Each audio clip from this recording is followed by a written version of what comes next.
पुणे शहरासाठी अत्यंत उपयुक्त असा बहुचर्चित प्रकल्प म्हणजे पुणे रिंग रोड प्रकल्प. ज्याचा मुख्य उद्देश असा आहे की पुणे शहरात येणारी जड व लांब पल्ल्याची वाहनं शहराबाहेर वळवून पुण्यातील ट्रॅफिक आणि शहरातील प्रदूषण कमी करणं. आणि आता या प्रकल्पातील बाह्य रिंग रोडच्या कामाला गती आली असून याबद्दलची महत्त्वाची अपडेट सुद्धा समोर आली आहे. आणि याबद्दलच आपण आजच्या व्हिडिओमध्ये जाणून घेणार आहोत, त्यामुळे हा व्हिडिओ शेवटपर्यंत नक्की बघा. नमस्कार, मी रामेश्वरी आणि तुम्ही पाहताय कट टू कट. पुणेकरांसाठी वाहतूक कोंडी ही अनेक वर्षांपासून डोकेदुखी ठरली आहे. शहर झपाट्याने वाढत असताना वाहनांची संख्या देखील प्रचंड वाढली आहे आणि त्यामुळे शहरातील अनेक प्रमुख रस्त्यांवर दिवसभर ट्रॅफिक जामची परिस्थिती ही पाहायला मिळते. पण आता या समस्येवर कायमस्वरूपी तोडगा काढण्यासाठी राबवण्यात येत असलेला एक महत्त्वाकांक्षी प्रकल्प पुन्हा एकदा चर्चेत आलाय आणि तो म्हणजे पुणे रिंग रोड प्रकल्प. पुणे शहराला वळसा घालत बांधला जाणारा हा रिंग रोड प्रकल्प भविष्यातील वाहतूक व्यवस्थेचा कणा ठरणार असल्याचं सुद्धा मानलं जातंय. तसं पाहायला गेलं तर सध्या बाहेरील राज्यांमधून किंवा जिल्ह्यांमधून येणाऱ्या जड वाहनांना पुढील प्रवासासाठी पुणे शहरात प्रवेश करूनच जावं लागतं. त्यामुळे शहरातील प्रमुख रस्त्यांवर मोठ्या प्रमाणावर वाहतूक कोंडी निर्माण होते.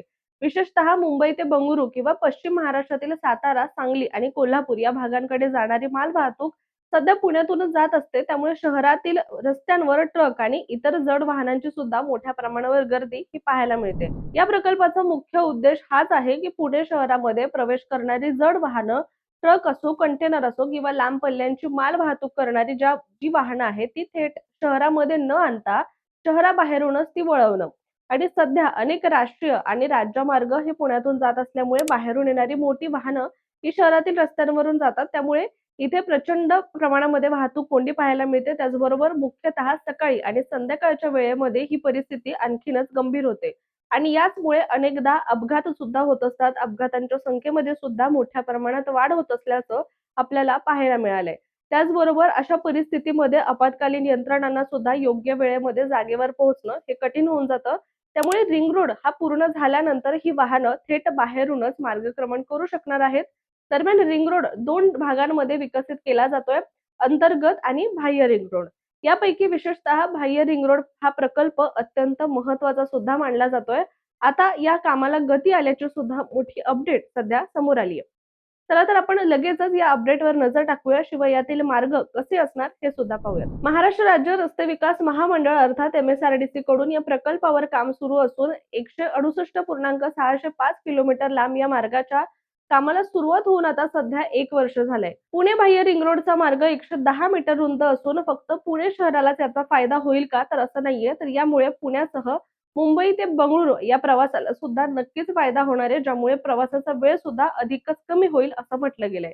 पुणे बाह्य रिंग रोड या मार्गावर एकूण 8 दुहेरी बोगदे, 7 मार्ग, 10हून अधिक पूल, 26 भुयारी मार्ग, 21 ओव्हरपास आणि 9 पादचारी भुयारी मार्ग सुद्धा तयार करण्यात येणार आहे. याचबरोबर संपूर्ण मार्गावर अनेक अंडरपास आणि ओव्हरपास सुद्धा बांधण्यात येतील. यामुळे वाहतूक कोंडी टाळणं शक्य होईल. दरम्यान संपूर्ण मार्गावर रस्त्याच्या दोन्ही बाजूनी कुंपण सुद्धा घातलं जाणार आहे आणि यामुळे प्रवास अधिकच सुरक्षित होण्यासाठी मदत होणार आहे. दरम्यान या महत्त्वाकांक्षी प्रकल्पाचे सध्या 2 टप्पे करण्यात आले असून पहिल्या टप्प्यामध्ये पश्चिम कॉरिडॉर आणि दुसऱ्या टप्प्यामध्ये पूर्व कॉरिडॉरचा समावेश आहे. प्रकल्पाच्या पहिल्या टप्प्यामध्ये 65.45 किलोमीटर लांबीच्या पश्चिम कॉरिडॉरचं काम हे करण्यात येणार आहे. तर दुसऱ्या टप्प्यामध्ये 103.155 किलोमीटर लांबीच्या पूर्व कॉरिडॉरचा समावेश करण्यात आलाय. पहिल्या टप्प्यातील बांधकामाचं काम हे 5 पॅकेजेसमध्ये तर दुसऱ्या टप्प्यातील काम हे 7 पॅकेजेसमध्ये पूर्ण केलं जाईल. पश्चिम कॉरिडॉर हा मुंबई-पुणे द्रुतगती महामार्गावरील उर्से येथून सुरू होऊन थेट पुणे-बंगळुरू महामार्गावरील शिवारे इथे तो जोडला जाणार आहे. त्यामुळे मुंबईहून सातारा, सांगली, कोल्हापूर आणि पुढे बंगळुरूकडे जाणाऱ्या प्रवाशांना मोठा फायदा याचा घेता येणार आहे. सध्या उर्से ते शिवारे दरम्यान प्रवास करण्यासाठी पुणे बायपास मार्गाचा वापर करावा लागतो आणि हा मार्ग सुमारे 58 किलोमीटर लांब असला तरी शहरातील वाहतूक कोंडीमुळे हा प्रवास पूर्ण करण्यासाठी सुमारे 1 तास 20 मिनिटं किंवा त्याहून जास्त वेळ सुद्धा लागतो. मात्र रिंग रोड पूर्ण झाल्यानंतर हेच अंतर अवघ्या मिनिटांमध्ये सुद्धा पार करता येऊ शकतं आणि ते फक्त 30 मिनिटात पार करता येऊ शकतं असा सुद्धा अंदाज वर्तवण्यात येतोय. दरम्यान पश्चिम कॉरिडॉरसाठी आवश्यक असलेल्या 38 गावांमधील जवळपास 99% जमीन महाराष्ट्र राज्य रस्ते विकास महामंडळानं संपादित केलेली असून प्रकल्पाच्या बांधकामाला सुद्धा आता वेग आलाय. दरम्यान पुणे रिंग रोड हा मुंबई-पुणे एक्सप्रेसवे, पुणे-बंगळुरू महामार्ग, पुणे-नाशिक महामार्ग, पुणे अहिल्यानगर महामार्ग त्याचबरोबर पुणे सोलापूर महामार्ग यांच्याशी सुद्धा जोडला जाणार असल्यामुळे महाराष्ट्रातील वाहतूक नेटवर्क हे अधिकच मजबूत होईल यामध्ये शंका नाहीये. शिवाय या प्रकल्पामुळे ट्रॅफिक तर कमी होईलच, पण लॉजिस्टिक पार्क, वेअर हाऊसेस त्याचबरोबर औद्योगिक क्षेत्र सुद्धा विकसित केले जातील आणि पुण्याच्या बाहेरील भागामध्ये नवीन टाउनशिप सुद्धा त्याचबरोबर रिअल इस्टेट विकास सुद्धा वाढू शकतो असं म्हटलं जात आहे. आणि म्हणूनच हा प्रकल्प पूर्ण झाल्यावर शहरातील ट्रक वाहतूक जी आहे ती जवळपास 40 ते 50% पर्यंत कमी होईल असा अंदाज व्यक्त केला जातोय आणि ज्यामुळे पुणेकरांना मोकळ्या रस्त्यांचा सुद्धा आनंद घेता येणार आहे. त्यामुळे आता या प्रकल्पाचा पश्चिम भाग सप्टेंबर 2027 पर्यंत पूर्ण करण्याचं नियोजन असल्याचं म्हटलं जातंय. पूर्व टप्पा मे 2028 पर्यंत पूर्ण होण्याची सुद्धा अपेक्षा व्यक्त केली जाते. शिवाय हा प्रकल्प टप्प्याटप्प्याने आता पूर्ण होणार असून पुढील काही वर्षांमध्ये मोठे भाग सुद्धा वाहतुकीसाठी खुले केल्यानंतर बदललेली वाहतूक व्यवस्था वाहन चालकांना, नागरिकांना सुद्धा आता अनुभवता येणार आहे.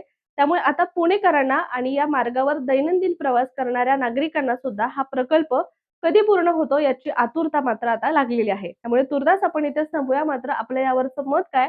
आम्हाला कमेंट करून नक्की सांगा आणि अशाच माहितीपूर्ण व्हिडिओसाठी सुद्धा कट टू कटच्या YouTube चॅनलला सबस्क्राईब करायला विसरू नका.